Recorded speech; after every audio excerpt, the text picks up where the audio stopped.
Beleza, agora vamos começar. Tá, então comunicação. E aí lá na aula que está lá no Moodle, é bastante enfatizado a parte de middleware,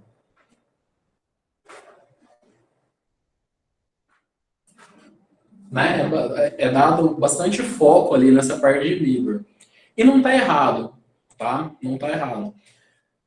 Mas eu queria trazer aqui uma discussão um pouquinho mais a fundo na parte de modelo de rede mesmo, tá? Então, lá, quando a gente fala em modelo OSI, modelo TCP e tal, então eu vou tentar não me prolongar muito nessa parte, mas tentar dar uma visão para vocês que a gente tendo esse feeling dessas camadas, tá? A gente entendendo essas camadas, a gente consegue facilitar um pouco o nosso trabalho, tá? A nossa vida. Então, o primeiro ponto, e aí eu quero discutir com vocês, então quem se sentir à vontade para falar, né, pode falar, quem quiser escrever, pode escrever. Por que a gente aborda modelo OSI e modelo TCP/IP? Por que a gente não fica só no TCP/IP? Por que a gente dá essa moral para o modelo OSI? Alguém saberia me dizer? Eu acho o modelo OSI mais completo, né? Que ele tem mais camadas que o TCP. Aí é mais fácil de separar os protocolos em cada uma. Uhum. Então, o João, ele acha que pelo OSI ter mais camadas, né? Tem mais separações, fica mais nítido onde que cada coisa está encaixado, né? O Diego falou ali, é o modelo desenvolvido pela ISO, né? Então, se é um modelo desenvolvido pela ISO, se é ISO, a gente já sabe que isso aqui é padrão, né? Então, se é ISO, a gente sabe que é padrão. A Edilene promove desacoplamento de implementações. Beleza, Edilene. Promove esse desacoplamento. É um padrão de referência. O Jason falou ali que o OSI é o padrão TCP/IP voltado para o mercado. Então, todas essas colocações elas estão corretas. Tá? Todas elas estão corretas. Quando a gente fala em modelo OSI, a gente está olhando o seguinte: olha, qualquer rede que eu for fazer, tá? Qualquer rede. Então, se eu quiser, por exemplo, e aí a gente entra um pouquinho mais específico em alguns nichos, tá? Então, se a gente quiser, por exemplo, olhar para sensores, e aí pegar esses sensores, ligar eles,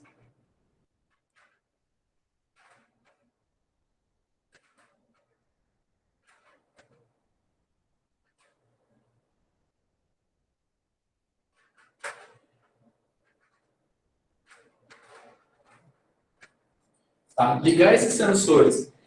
E a gente falou o seguinte: bom, eu preciso resolver um problema aqui que ele é multifacetado. Então, como assim multifacetado? Primeiro, os meus sensores, eles são múltiplos. Por serem múltiplos, tá? De plus, de mais, enfim, por serem múltiplos, quer dizer que esse cara aqui é diferente desse cara aqui, e que também é diferente desse cara aqui, que também é diferente, que também é diferente, que também é diferente, que também é diferente. Ou seja, eu tenho vários sensores diferentes entre si, tá? Então eles têm características diferentes, e eu preciso fazer com que a informação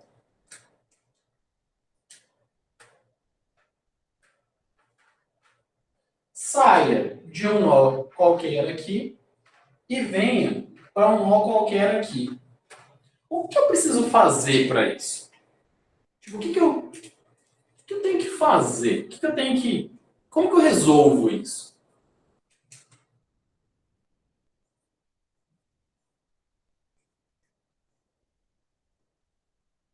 E aí, galera, como é que eu resolvo isso?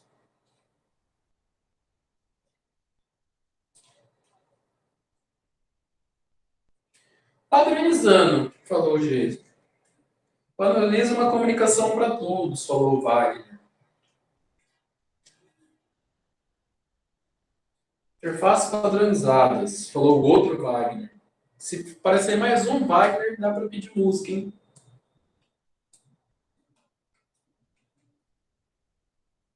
Eu achei que era outro Wagner, que tem vários.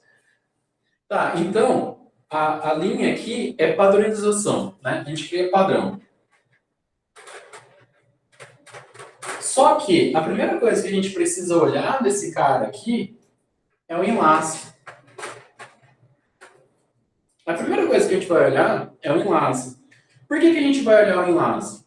Para esse cara aqui, ó, TCP/IP, a gente está acostumado a trabalhar com endereçamento MAC. A gente está acostumado a trabalhar com isso, né? Então, o nosso cotidiano é endereço MAC. Só que esses caras aqui, não necessariamente todos vão ser ETH.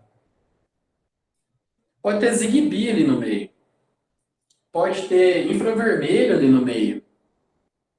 Pode ter ETH aqui no meio. Tá? Então, a primeira coisa que eu preciso olhar é para o meu enlace. E aí ter uma forma, tá? Sabe, ter algum mecanismo para trabalhar esse enlace. Aí eu pergunto para vocês, onde é que eu implemento esse mecanismo? Onde que vai meu código?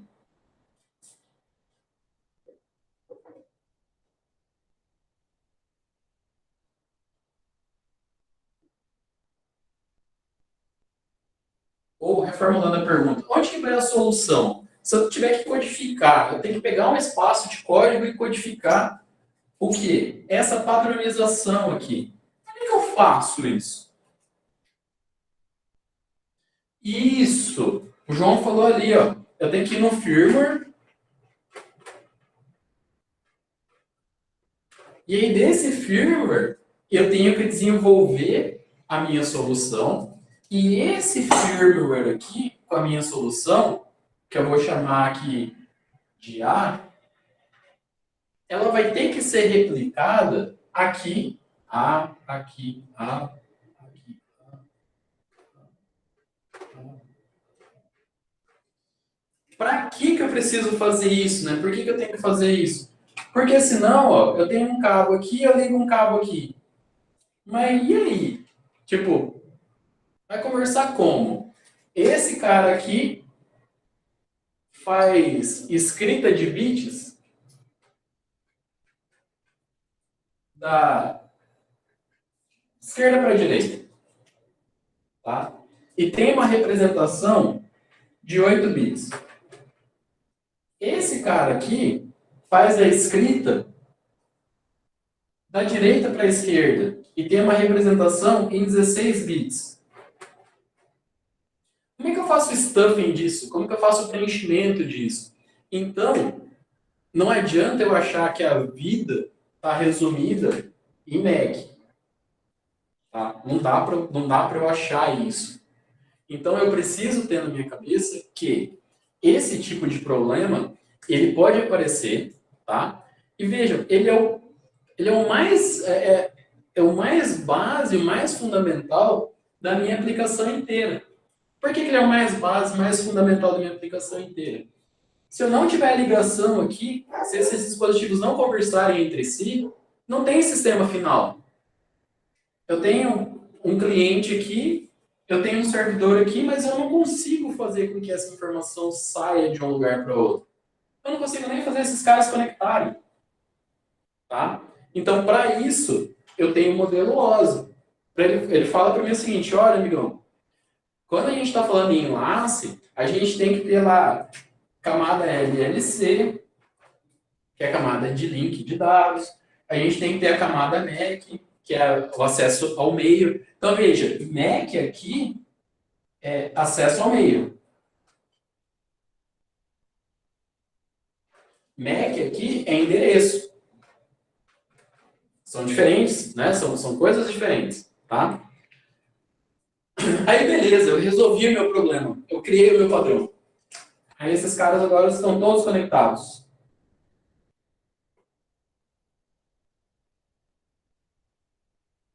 Só que tem um problema. Quando ele está conectado, tá? Ele conectou, é conexão pareada. É um para um. Então, esse cara aqui, ele não tem uma visão completa de sistema. Ele tem uma visão única de sistema, que é isso aqui, ó. É só isso aqui que acontece na vida dele. O que eu preciso fazer, o que eu preciso resolver para esse cara aqui chegar aqui?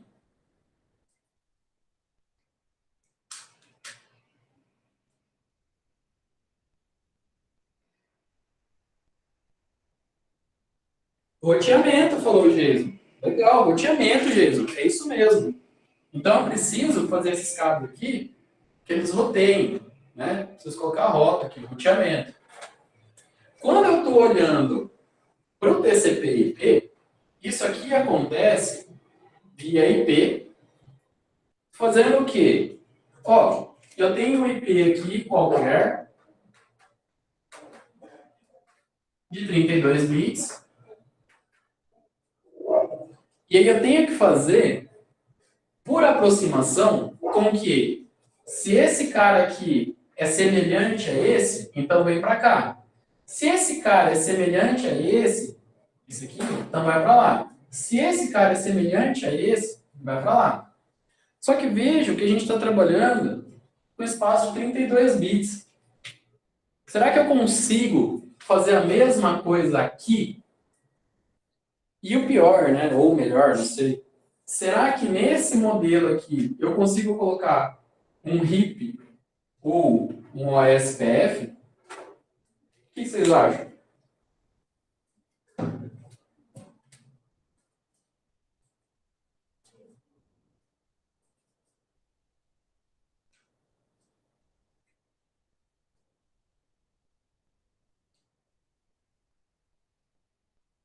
Acho que não, acho que deveria ter um roteador.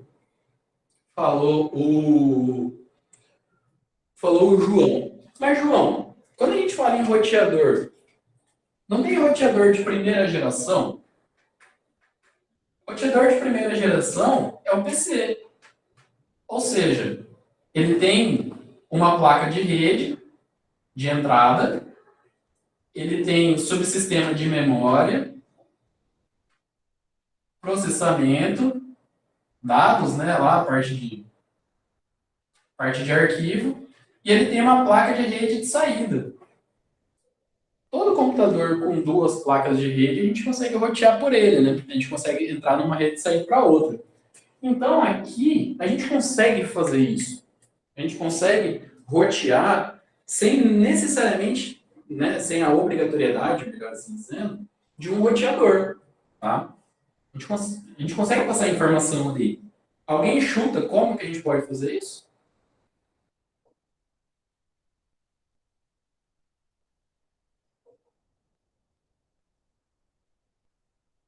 Alguém? Vamos lá, pessoal. Só o João e o Jason e quem mais participou ali? Os Wagners.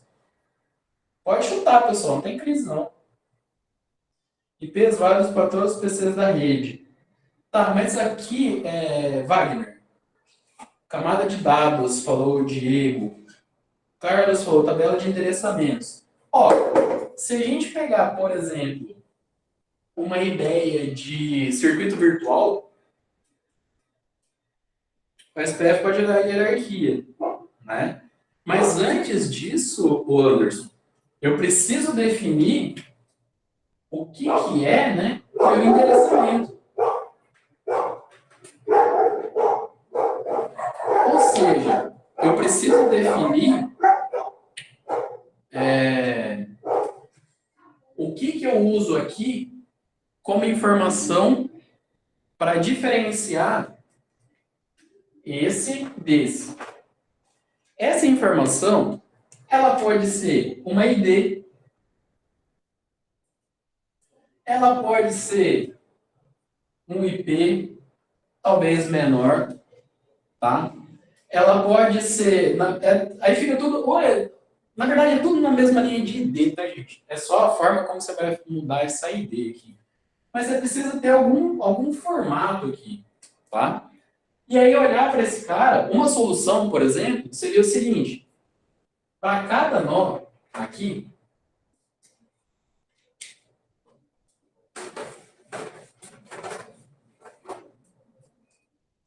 para cada nó, então vamos olhar esse nó aqui, ó. Esse nó, ele tem adjacência para cá, ele tem adjacência para lá e ele tem adjacência para cá. Uma possibilidade que a gente poderia fazer aqui é criar uma tabela aqui com adjacências. Lembra, na mesma linha de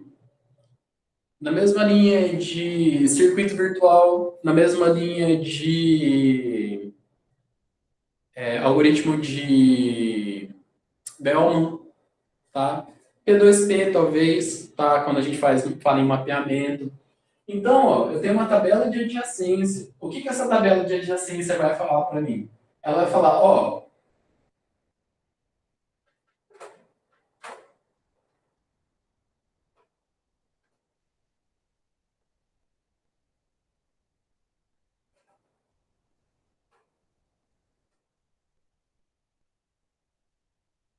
o que essa tabela vai falar para mim? Se você está no nó 3, você consegue chegar no nó 1, você consegue chegar no nó 5 e você consegue chegar no nó 4.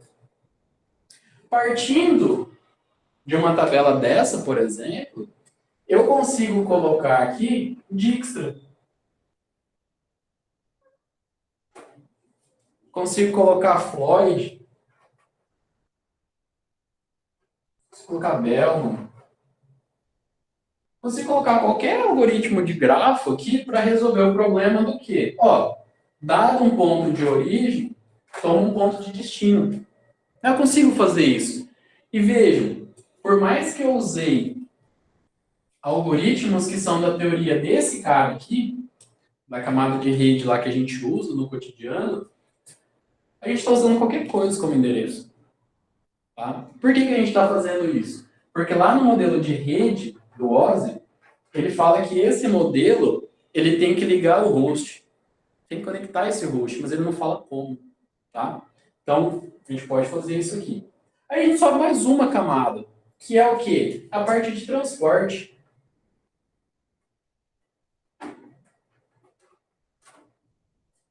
Então, só para a gente não perder o fio, o enlace está no firmware.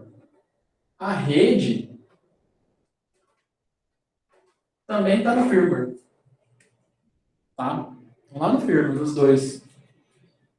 Por quê? Porque a mesma atividade que o 3 faz, o 1 tem que fazer, e o 2 tem que fazer, e o 5 tem que fazer. Por quê? Porque a gente está buscando padrão. Tá? A gente está buscando esse padrão. Bom? Aí a gente chega na parte de transporte. Parte de transporte, comunicação lógica entre processos. E aqui no modelo OSI, ele fala que é só lógica, né? Ele não fala nada mais e nada menos que isso. Então, se é comunicação lógica, a gente precisa fazer com que a informação que está aqui tenha uma série de informações de contexto para chegar aqui.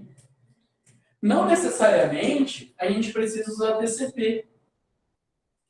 Porque às vezes, pessoal, esse meio aqui... Vamos lá, redes. Por que eu uso TCP ao invés de UDP? Por que a base é TCP e não UDP? Orientada à conexão, falou o Diego. Segurança, falou o Laudiel. Garantia de recebimento, falou o João. Verificação de pacote, falou o Thomas. Garantia de entrega. Confiabilidade. Garantia de segurança. Então, pessoal, integridade. Mais alguém? Dou-lhe uma, dou-lhe duas. Handshake. O que mais? Vendido para todas as opções. É isso mesmo, pessoal. Ó, quando a gente fala em TCP, a gente está falando que isso aqui é orientado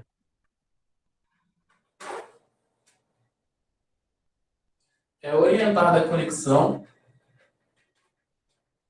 Essa orientação à conexão funciona da seguinte forma.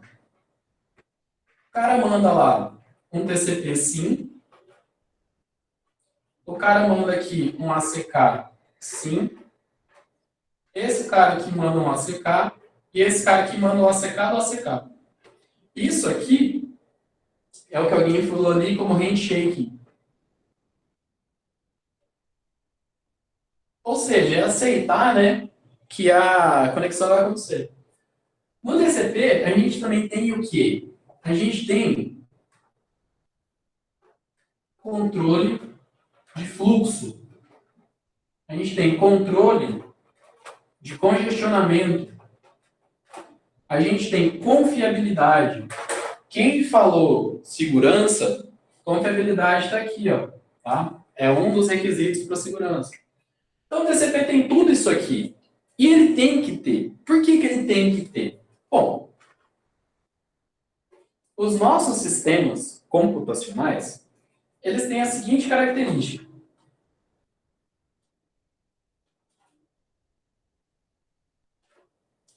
Eu tenho um sistema final de um lado, eu tenho um sistema final do outro lado, e eu tenho dispositivos no meio da rede.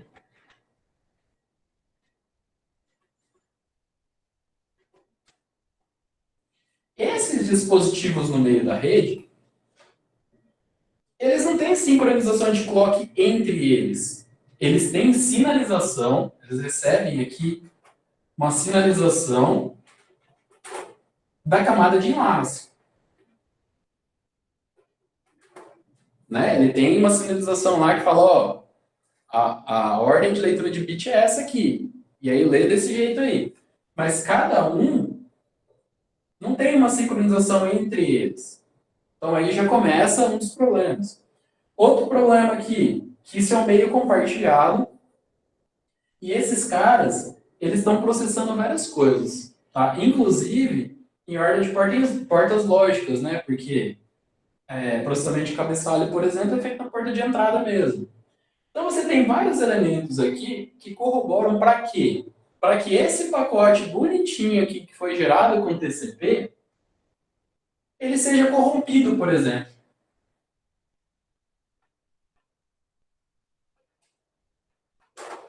Ele também corrobora para quê? Para perda. Por quê? Se esse cara aqui é compartilhado, está passando um fluxo aqui legal, né? Está com uma banda alta, esse cara aqui tem memória. E memória a gente sabe que tem fim, né? Ela é limitado. Não tem memória para tudo, né? Espaço limitado. Então, o nosso TCP, ele é uma solução para o sistema final, pensado em quê? Pensado no seguinte, ó, eu tenho um meio não confiável, eu quero fazer transferência de arquivos grandes, mas não quero atrapalhar a multiprogramação. Então, para não ter esses percalços, eu implemento tudo isso aqui no meu amigo TCP e vida que segue. Aí lá no material, na aula, tem alguma parte que fala assim, a conexão pode ser persistente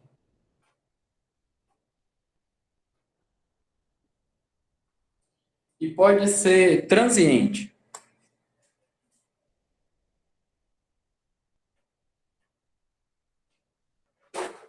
Né? Pode ser persistente ou transiente. Persistente e transiente, elas estão relacionadas fortemente a persistente, TCP, transiente, UDP. Por que persistente, TCP e transiente, UDP? Ó, eu estabeleço uma conexão para todo pacote trocado. Eu confirmo se esse cara chegou ou não. E se esse cara não chegou, eu mando ele de volta. E para finalizar a conexão entre o cliente e o servidor, eu precisava de um quadro de uns 3 km. E para finalizar, né, entre o cliente e o servidor, a gente tem uma série de status também. Não é assim só, fecha aí, tá tudo certo. Esse cara aqui sinaliza, ele fala assim, ó, TCP fim. Aí esse cara aqui fala ACK fim. Aí esse cara manda de novo. TCP fim. Aí esse cara aqui manda de novo. ACK fim.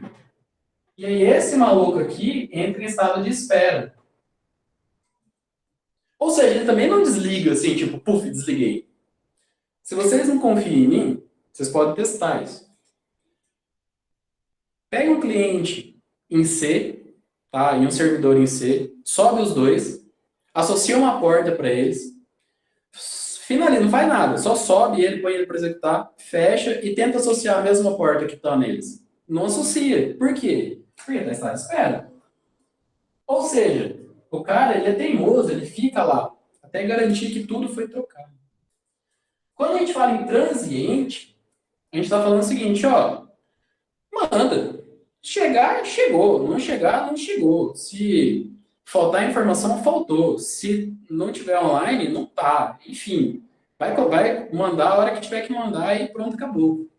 Para esses caras aqui, esse comportamento é mais ou menos o comportamento do que a gente está fazendo aqui agora. Então, eu estou falando aqui para o meu celular, né? Eu estou conversando, e pode acontecer do meu celular estar travado há 20 minutos. E eu estou mandando informação. Eu estou mandando. E está travado. Aí, no 21º minuto, destrava. Aí o Laudiel falou, professor, faz 20 minutos aqui que a gente não está escutando o que você está falando. Estava travado. Ou seja, eu produzi como processo a informação. Eu mandei a informação. Só que o meu sistema de troca de informação não estava funcionando. E aí eu tenho que repetir tudo de novo. Tá claro para vocês? Legal. Então, TCP. Mas, o fato de existir esse cara, de ter todo esse rolê, ele não me obriga necessariamente a ter que usar nesse cenário aqui TCP. Eu posso, nesse cenário aqui, usar o UDP e fazer com que esse UDP seja persistente. Como que eu faço para um UDP virar persistente?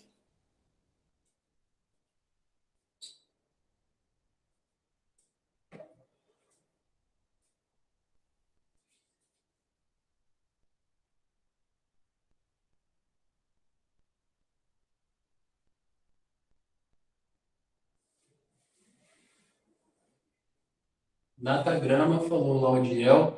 Alexandre, você não quer fazer essa pergunta por áudio, por favor?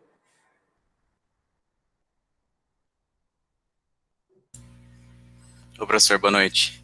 Boa noite. Então, eu até coloquei um exemplo na atividade, porque aproveitando aí, falando da persistente transiente, com relação ao exemplo, né, da nossa aula, de como a gente conseguiria classificar, definir os tipos de comunicação nessa própria chamada, né, da videoaula. E aí eu tinha colocado como resposta justamente isso, né, que seria transiente, porque enquanto a videoaula ela está sendo realizada, as mensagens estão sendo armazenadas, mas a partir do momento que uma parte ali, né, do processo, ele deixa de execução, se eu saio aqui, cai minha internet, né, eu perco já a recepção da mensagem, né, aí eu não sei se, aí eu queria entender, por esse exemplo que o senhor deu aí do celular travar e continuar dando as mensagens, né, continue transmitindo.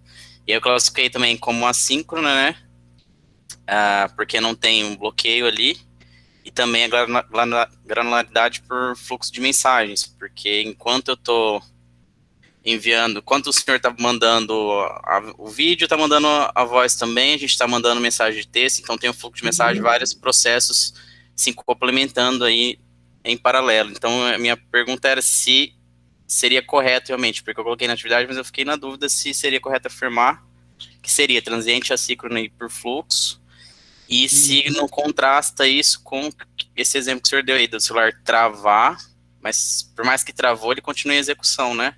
Então, acho que é isso que o senhor quis dizer, é isso mesmo? Isso. Ó, vamos lá. Essa parte persistente, transiente e a parte de discreta e fluxo, se a gente for olhar, tá? Olhar bem no âmago da coisa, é tudo transiente, tá? Se a gente for olhar bem se a gente for assim, no cerne da coisa, não existe nenhuma mensagem, não existe nenhum persistente ao ponto de falar assim, não, isso é persistente, tá? Por que eu estou falando isso? Vamos lá. Ó, quando a gente fala em persistente e transiente, a gente está falando o seguinte: persistente, eu insisto, né? Eu persisto até que dê certo. Então, exemplos que são dados para persistente e transiente. Quando você está fazendo a solicitação de uma página, né? Uma página web qualquer, essa página ela vai chegar para você. Ela pode demorar um tempo qualquer ali, mas ela chega para você.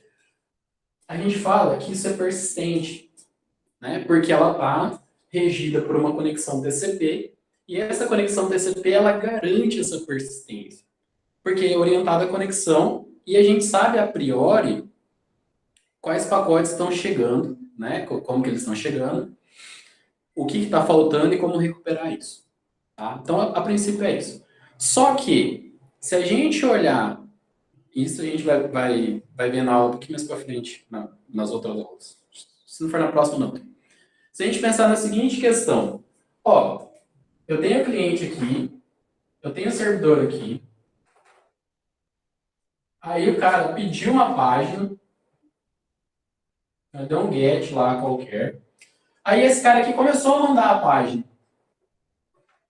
Só que por algum motivo, esse cara aqui ficou fora.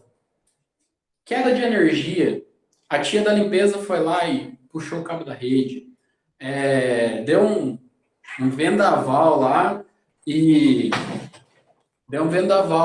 e caiu tudo os prédios e não funciona. Isso quer dizer que eu não vou ter a minha página aqui. Vou ter um timeout. Ou seja, por mais que eu fiz a conexão lá, que eu garanti que estava conectado, eu não consegui ter minha página inteira. Então ela cai em qual domínio? Domínio transiente. Aí o que eu faço para ele ficar persistente? Para esse sistema aqui, eu coloco redundância. Né? Porque daí o que eu estou tentando fazer? Estou tentando fazer com que se caia um, o sistema continue. Mas na definição persistente transiente, é transiente. Tá? Porque ele pode parar e não retornar. Tá? Na mesma linha, a gente tem envio de e-mail. O envio de e-mail que a gente faz hoje, né, o comum que a gente faz,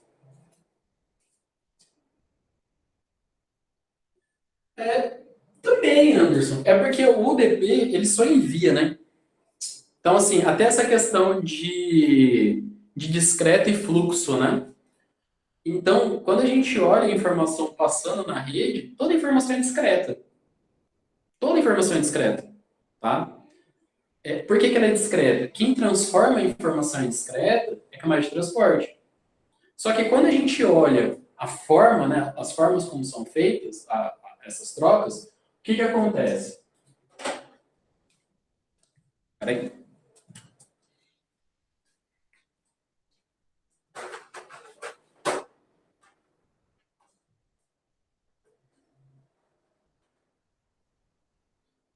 Com o TCP, como que a troca acontece?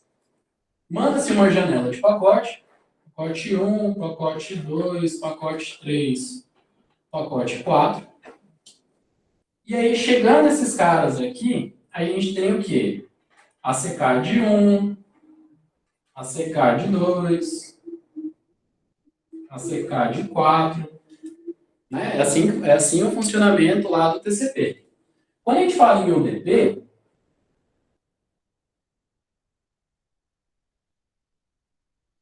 a gente só envia. E alguém colocou ali no chat, deixa eu ver se está aqui.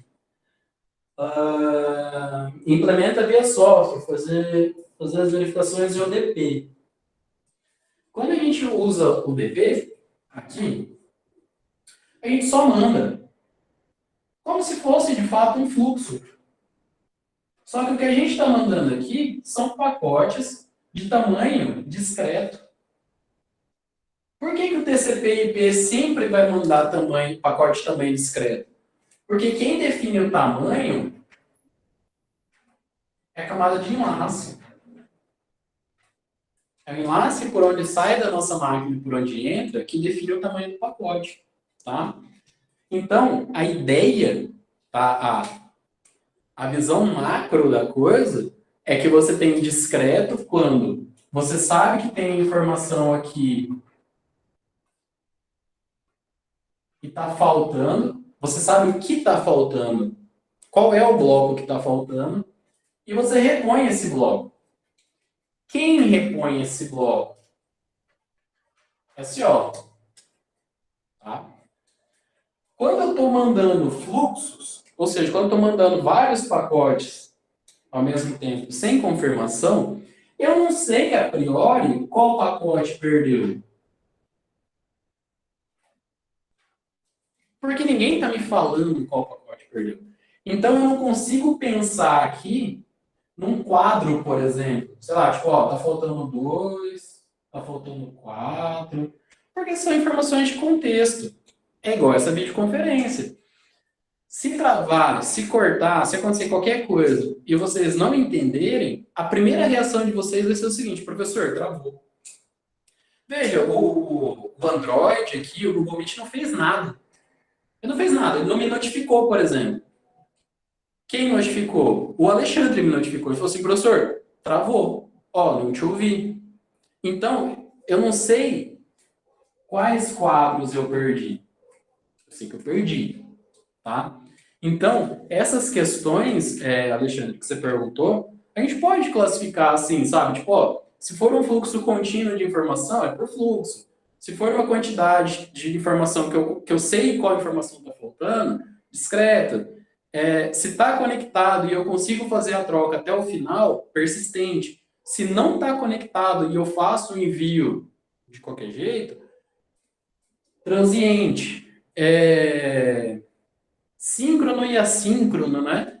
A gente viu lá em processo. Se eu estou usando só um processo, ele é síncrono. Por quê? Porque o processo está executando e quem está chegando tem que esperar aquele processo lá. Ou seja, você tem uma fila. Quando você usa thread, é assíncrono. Porque conforme vai chegando, vai atendendo enquanto tiver thread. E aí você tem várias threads em vários estados diferentes. Uma no começo de execução, uma no meio da execução, outra no final da execução. Então, não existe um sincronismo entre essas informações. Né? Por exemplo, a gente pode pegar os dois, cada um com seu celular, e acessar, sei lá, globo.com. Os dois na mesma rede e tal. Pode acontecer do meu celular plotar mais rápido do que o seu e vice-versa. Por quê? Porque foram atendidos com threads diferentes. E aí tem todo aquele contexto de processo, né? Qual o núcleo que estava processando, se estava mais cheio, se estava mais vazio. Aí tem uma série de poréns, tá bom?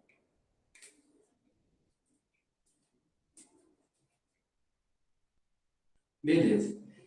Transiente com protocolo DP não possui um controle de condicionamento. Anderson, o transiente é porque ele não tem nenhum estado, na verdade, tá? Ele manda. Então, o estado de congestionamento ele não tem, o estado de fluxo ele não tem, de conexão ele não tem, tá? E aí a gente volta para essa questão aqui, que é a seguinte. Bom, eu preciso trocar informação, né, entre os meus sensores. A primeira coisa que eu tenho que pensar, que eu tenho que mensurar é a seguinte. Vou apagar aqui para ter espaço.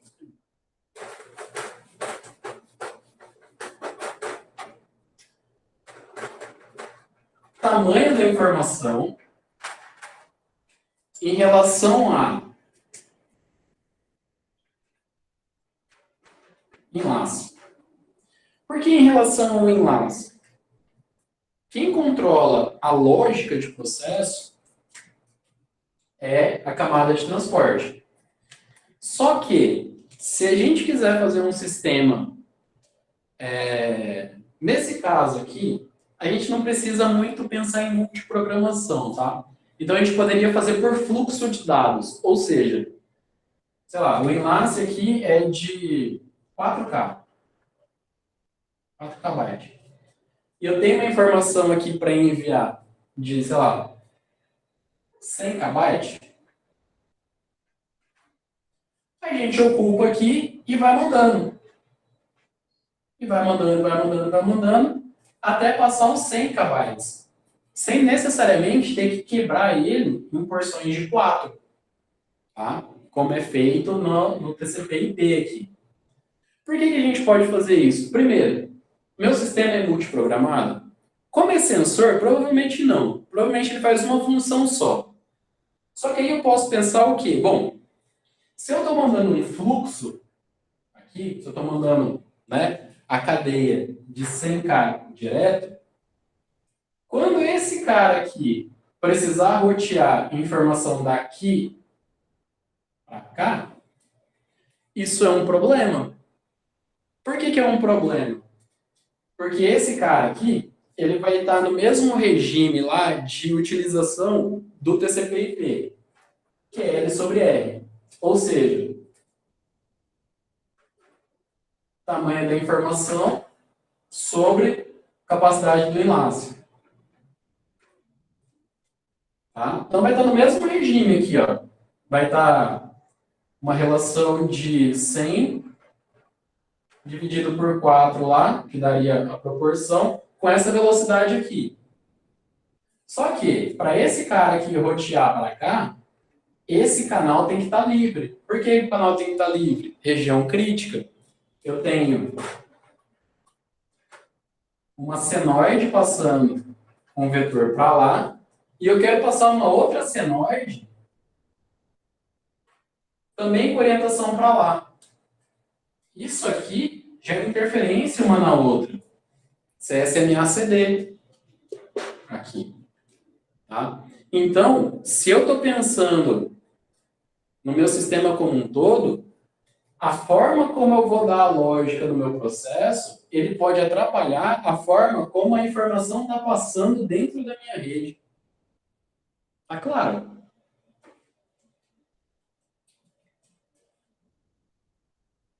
Pessoal? Beleza, legal. Mas a gente resolve essa questão. E aí a gente chega na última parte, que é o quê? Na aplicação. Para a aplicação, talvez seja o rolê mais tranquilo de todos. Por que é o mais tranquilo de todos?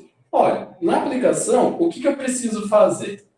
Eu preciso passar a informação aqui para a camada de transporte, e essa camada de transporte vai resolver o meu problema. Se eu estou pegando toda essa rede e estou padronizando, né, se eu estou gerando um padrão, para esse domínio aqui, eu não preciso de um middleware. Eu preciso de um socket só, mas middleware eu não preciso. Por que eu não preciso de um middleware?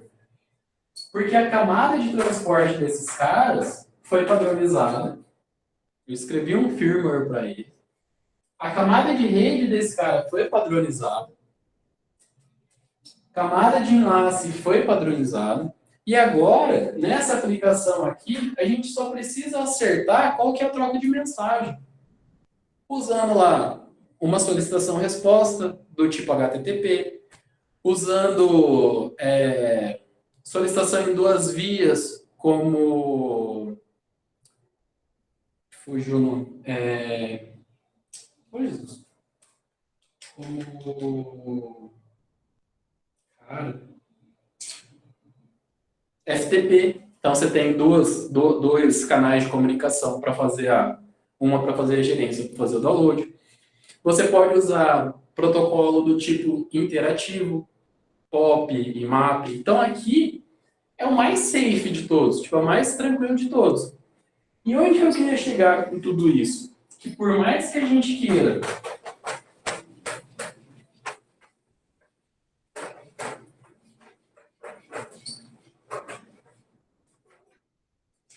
Por mais que a gente queira olhar aplicação, transporte, rede.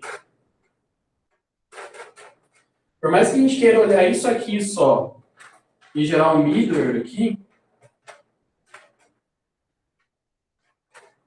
dependendo da classe de problema que a gente está trabalhando, só olhar para isso aqui não resolve.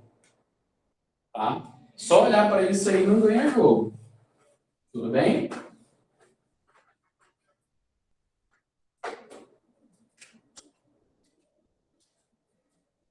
Beleza.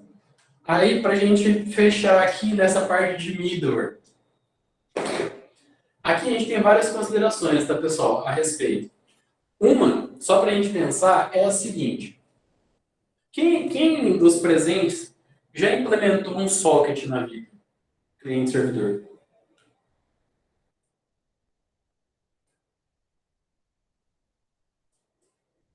Ninguém?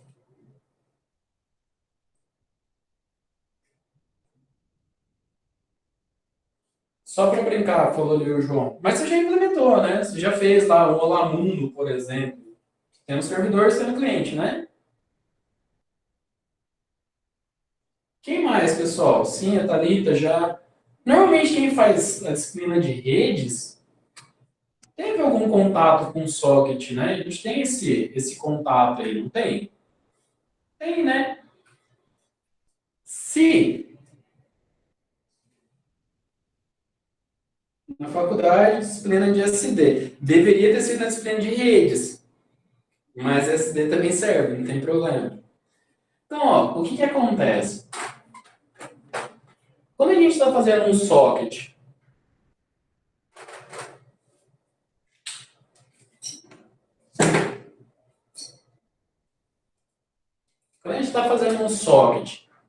em Java,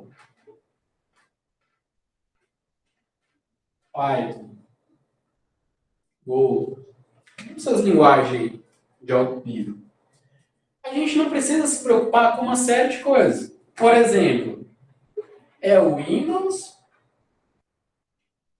ou é Linux? Tipo, qual dos dois que eu estou usando, né? Então, para Python, Java, Go, que tanto faz. Por quê? Porque a linguagem já resolve isso para a gente. Ela já faz esse tratamento para a gente. Se a gente estiver fazendo esse mesmo cara aqui em C, aí a gente tem um problema. Por que a gente tem um problema? Se for Linux, é socket.h. E a gente usa lá, faz os setups lá nas structs de endereçamento, a gente faz a criação do socket, a associação de endereçamento ao socket e implementa. Joia. Quando a gente está trabalhando com Windows, a gente tem o WinSock.h,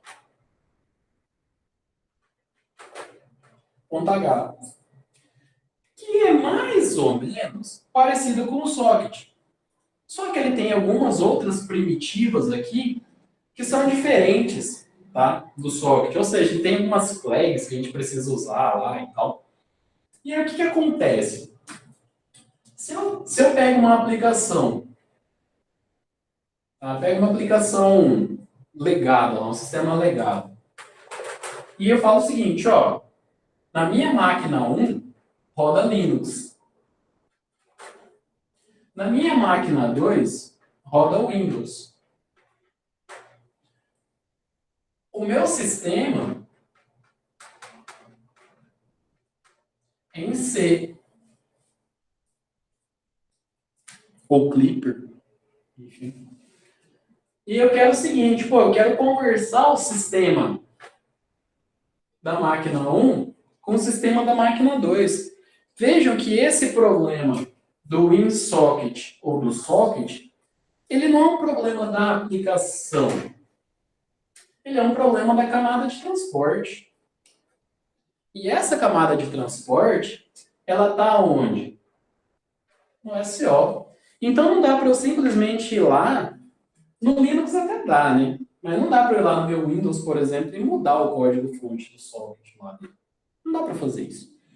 Se não dá para fazer, o que eu preciso? Eu preciso de alguma forma, tá, ter algum meio de trocar socket para WinSocket e o WinSocket para socket. Preciso fazer isso, tá? Como que eu posso fazer isso? Eu posso desenvolver um middleware aqui que ele vai fazer a seguinte ação. Se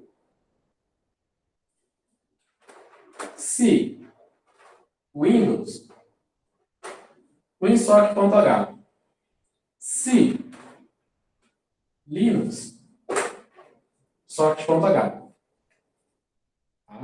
Ele só faz isso. Meu middleware só vai fazer isso. Ele vai ver se é o Windows e vai usar as funções do WinSocket. Se for Linux, ele vai usar as funções do socket. Tá? Pergunta. Precisei mudar a minha aplicação em M1? Não precisei.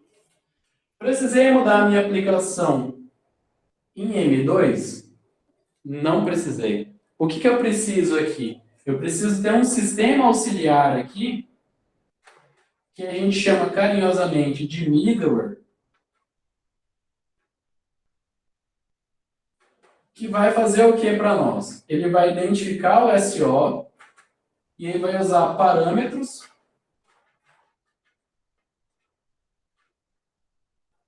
ou seja, IP, porta, para fazer com que o sistema na máquina 1 converse com o sistema na máquina 2. Então, a onda desse middleware aí é isso, tá? É fazer essa jogada, é fazer esse ajuste, tá bom?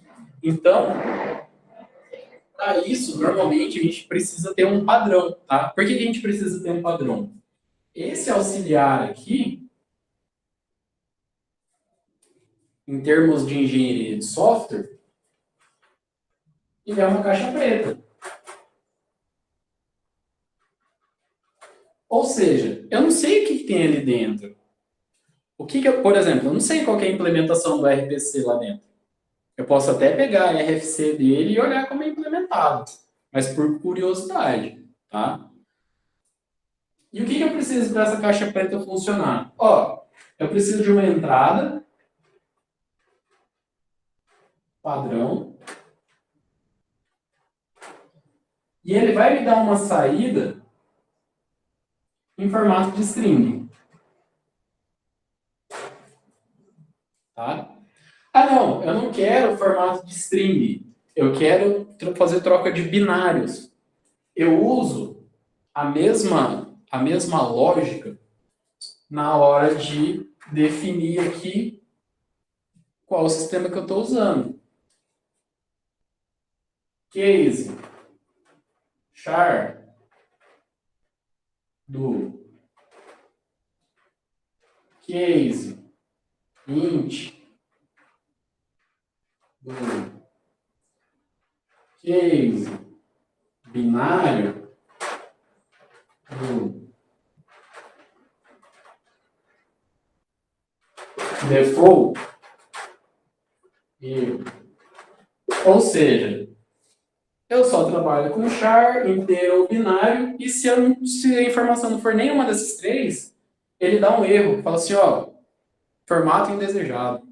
Pronto, adaptei o meu middleware aqui, e agora eu consigo fazer com que ele dê string, inteiro e binário. Beleza, pessoal? Tá claro?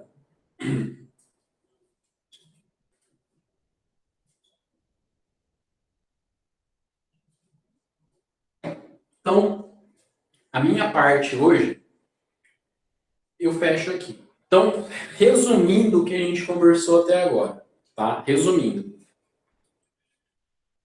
Num domínio de redes de computadores, onde o nosso problema é só computacional, tá? Onde o nosso problema é só computacional, eu posso olhar o meu problema com olhos de aplicação e transporte, tá? Olhar para essas duas camadas. e verificar o erro que a minha camada de transporte está gerando. E em cima desse erro, eu produzi um middleware. Tá? Então, quando a gente fala em comunicação, nesse sentido, né, olhando com olhos de aplicação, o que eu quero fazer? Eu quero transparência. Eu quero fazer com que o cara do Windows use um sistema que está lá no macOS, que usa o sistema que está lá no Windows. Eu quero fazer isso, tá? Sem que o usuário tenha que fazer qualquer tipo de ação para isso, tá bom? Então, eu posso criar esse middleware, inclusive associar ele à aplicação, sabe? Eu consigo embutir isso. Veja, é só fazer uma chamada externa, por exemplo. Tá? Então, não é nada impossível, tá bom? Só que o ponto aqui é que não tem só essas duas camadas, tá? A gente também tem esses caras aqui, rede enlace, que para o computacional, computador, desktop, celular, ele pode já estar resolvido, tá? Ele pode estar, né, resolvido já, os seus protocolos e tudo mais. Para outros cenários, talvez não esteja tão resolvido assim. Então, quando eu digo outros cenários, vamos pensar. IoT. Todo exemplo que eu dei aqui foi em cima de sensor. Então, IoT é um caso que a gente tem que olhar todos. Cidades inteligentes. É um cenário grande que abarca IoT como base. Voltando para o mesmo problema. Computação em névoa. Computação em névoa, se a gente pensar lá, daqui, sei lá, 5 anos, a gente vai ter mais opções do que o GSM e a rede comum, né, ETH aqui sem fio, a gente também vai ter um problema de padronização de enlace. Então, a gente vai precisar padronizar esse enlace, que por sua vez vai ter que padronizar a rede, que por sua vez vai ter que padronizar lá o transporte, para a gente conseguir fazer a nossa aplicação rodar. Então, não adianta a gente, tá, como estudante de sistemas distribuídos, achar que a nossa vida em comunicação está resumido só aqui. Tá? Ela não está resumida só ali. Talvez para o nosso problema, tá, a gente tenha que abordar ali. Por exemplo, uma outra abordagem disso aqui. Ó, a gente abordou com middleware, né?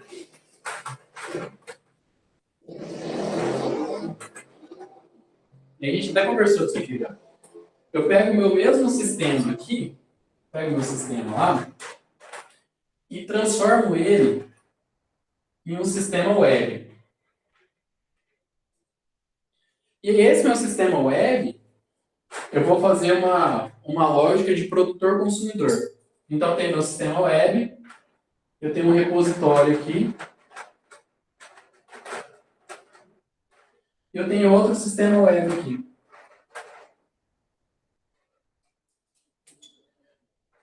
Produz, consome. Então, aqui produz, consome.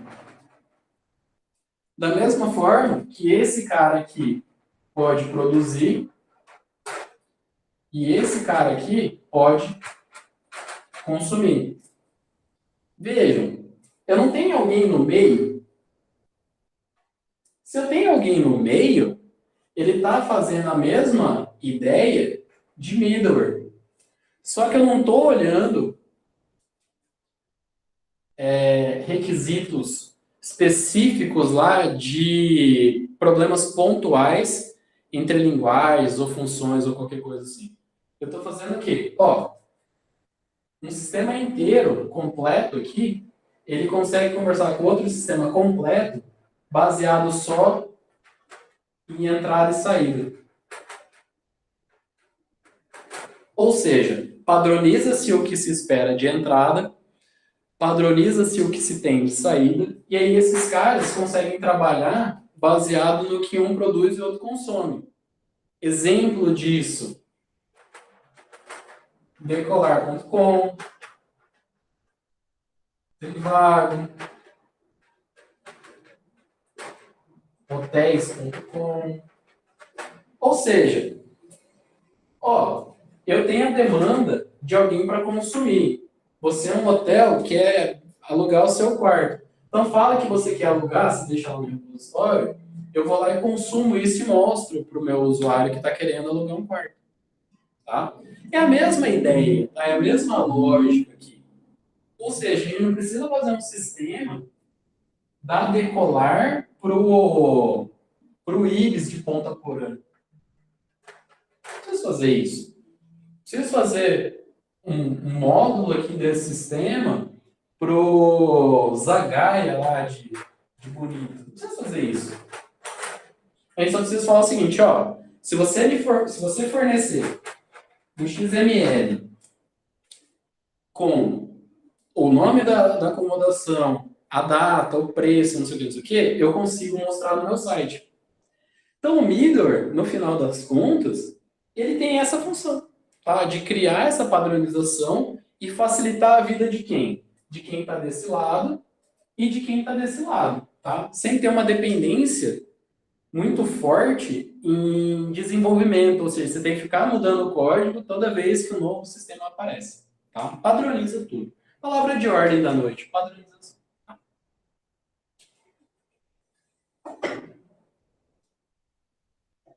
Thomas, não é tão fácil fazer um sisteminha desse, tá? Tipo, eu falei com os meus orientados hoje mais cedo. Na teoria é tudo muito lindo, na prática o negócio é um pouquinho mais embaixo, tá? Mas essa parte de... Isso, tentar diminuir o acoplamento, vai. Fazer com que a gente tenha uma separação muito clara do que a gente costuma chamar de regra de negócio, tá? Ou seja, é o que o sistema faz, né? De requisitos de comunicação, por exemplo. O requisito de comunicação, ele não está atrelado ao que o sistema faz.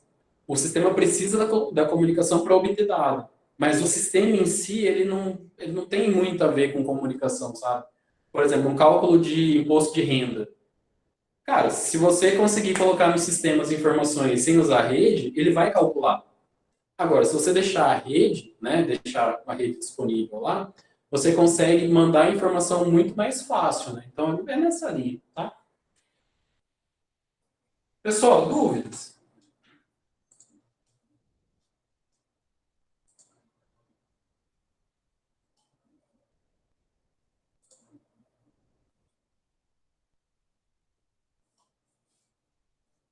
Senhores? Sim, não sei. Tô assistindo Big Brother. Tranquilo, legal. Então, pessoal, por hoje é isso, já que ninguém tem mais perguntas, tá? Lembrando sempre que a ideia é só lapidar o que vocês já viram, tá? Então, eu dificilmente vou entrar especificamente em aula, em slide e tudo mais, tá? Eu vou indo no fluxo do negócio aqui. Professor, a prova no próximo dia 6/5 será teórica ou prática? Deixa eu ver o calendário lá que eu não lembro de cabeça, brother.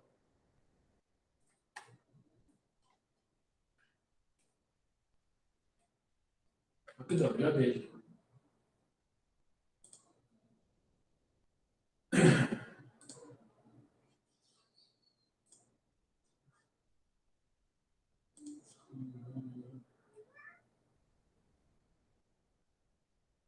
Tá, avaliação dia 6/5. Quem perguntou foi o Wagner. Wagner, vai funcionar assim, ó. Para cada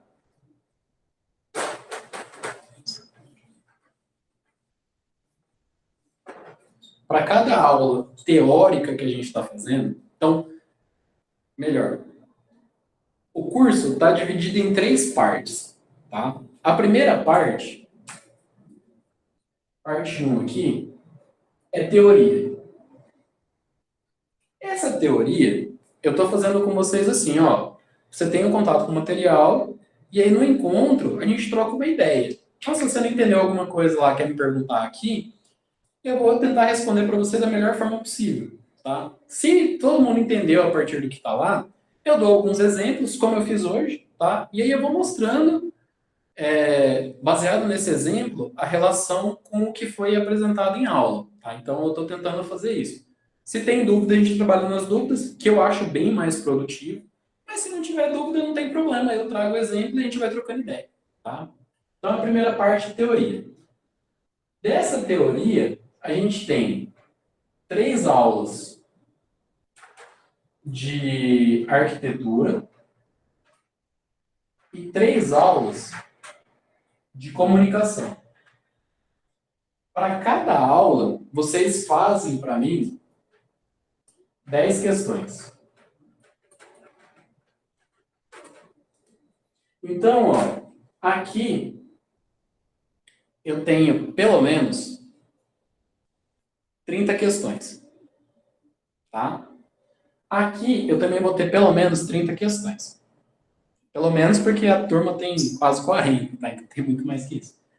Mas 30 questões lá, 30 questões aqui. Como que vai ser a avaliação do dia 6? Vão ser 10 questões, tá? Vão ser 10, de todo o conteúdo. Baseado em quê? Baseado nas questões que vocês formularam, tá? Eu estou sendo sacana no seguinte sentido, de pegar, por exemplo, de 30 alunos, teve um que fez uma pergunta lá, não, tá? Eu estou pegando o que é senso comum.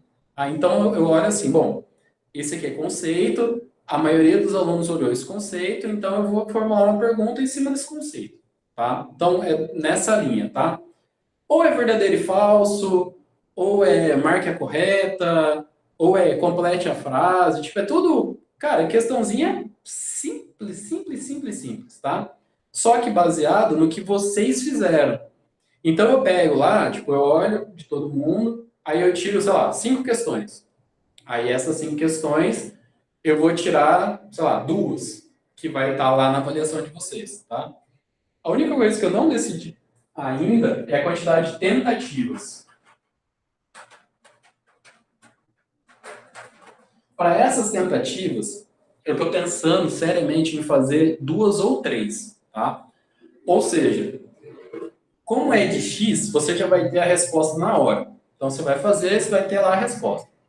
Se for abaixo de 6, é ruim. 3 é melhor, então eu também acho. Mas qual que é o rolê?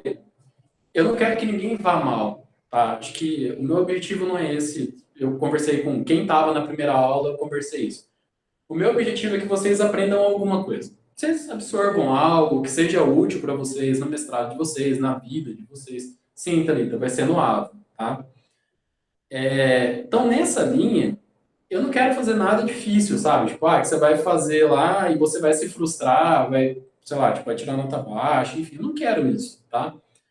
Então, eu vou testar depois como que funciona com 3 tentativas a questão da aleatoriedade das questões. Então, se eu colocar lá, por exemplo, 20 questões, ele vai automaticamente pegar 10, por exemplo, sabe? E aí 10 na primeira e 10 na segunda. Se ele fizer isso, aí vocês vão estar sob a orientação da aleatoriedade do AVA. Então, pode ser que ele pegue as 10 questões de arquitetura só. Pode ser que ele pegue 10 questões só de comunicação. Pode ser que ele pegue 5 e 5. Aí é o algoritmo dele lá de escolha, tá? Se eu definir uma tentativa só, aí eu escolho as questões, só que é uma vez, né? E aí eu não sei qual que é a melhor, tá? Eu vou testar isso. Eu tenho um espacinho de teste ali, eu vou testar para ver o que fica mais suave, tá? E aí vai ser dia 6 no horário da aula. Então eu vou abrir, dia 6 é quinta, eu acho. Eu vou abrir 8h40 e vou deixar até 10h40, tá? Posso olhar no Google, posso pesquisar. Cara, não tem como eu ficar na casa de vocês verificando se vocês estão pesquisando em outro meio ou não. Tá? Então, assim, vai mal quem quer, tá? A verdade é essa. Então, se estudar um pouquinho e fizer lá de boa, todo mundo vai ver, tá bom? Responde a sua questão.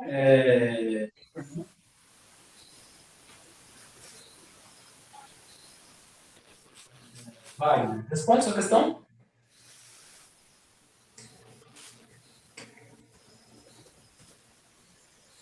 Beleza. Pessoal, mais alguma dúvida?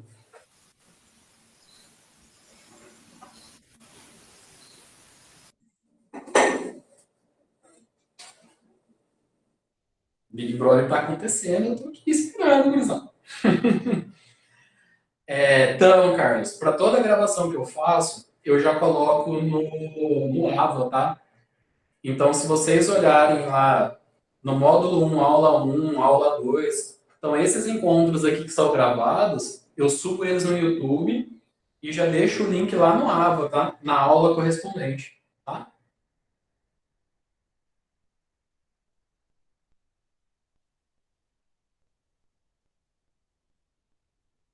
Que isso, pessoal? Eu tô aqui só para...